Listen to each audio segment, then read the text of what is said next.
Kero, Addis Ababa, Kero, stand up. Please raise up, Kero. Perform your responsibility. You are right hand of Oromo struggle. You can change the current issue. Naftanya is falling down. Oromia is calling you. So stand up, Kero. Stand up.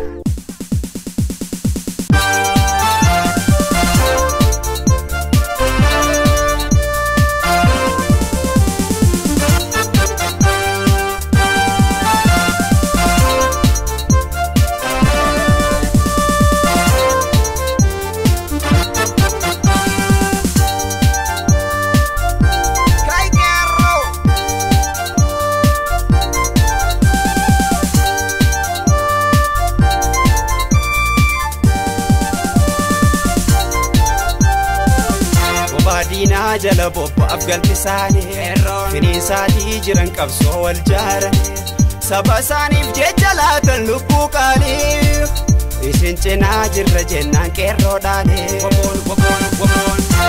Dina jala bobba afgal tisani fini saati jiran qabso wal jaarani saba sanif jejala tan lubbu qani isin cina jirra jennan qerrodani Sina jirra kerro, sina jirra kerro abdi sama, kai kerro. Ida fi ajecha wana abdi kuta chifne, siri kangu kubu torchin ralafne.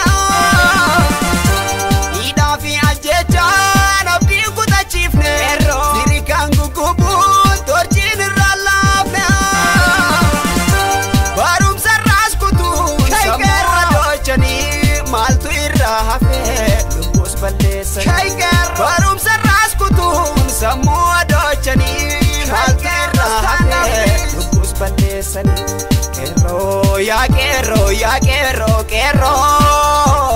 kai lole sabakera kasiroro kero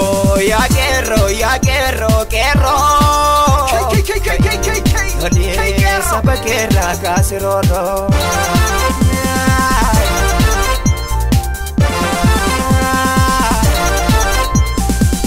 Shamarrani nafne dubartummaa dhaani rifeensa goggogaa qaroorana damani sonis laafisne gurmuu shamarrani falmaa firiisuudhaan kan wal jaarani shamarrani nafne dubartummaa dhaani rifeensa goggogaa qaroorana damani sonis laafisne gurmuu shamarrani falmaa firiisuudhaan kan wal jaarani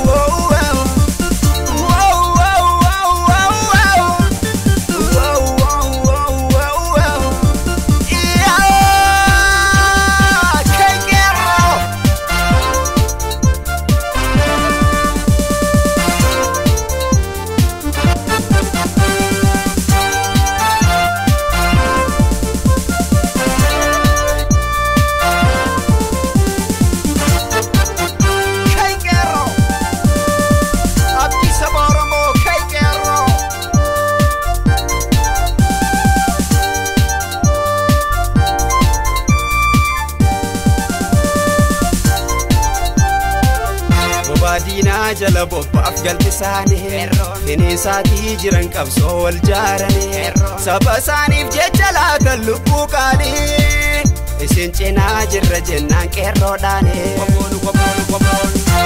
Dina jala bobba afgal tisani fini saati jiran qabso wal jaarani saba sanif jejala tan lubbu qani isin cina jirra jennan qerrodani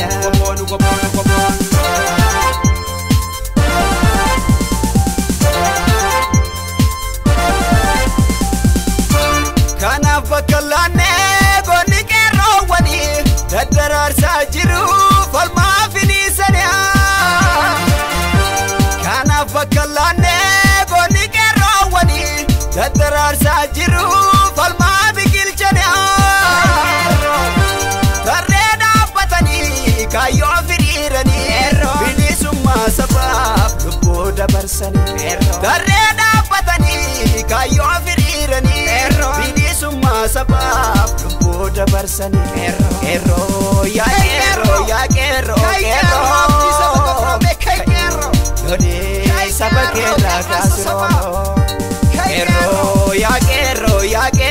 qeerroo KK lolee saba keerraa kaasiroo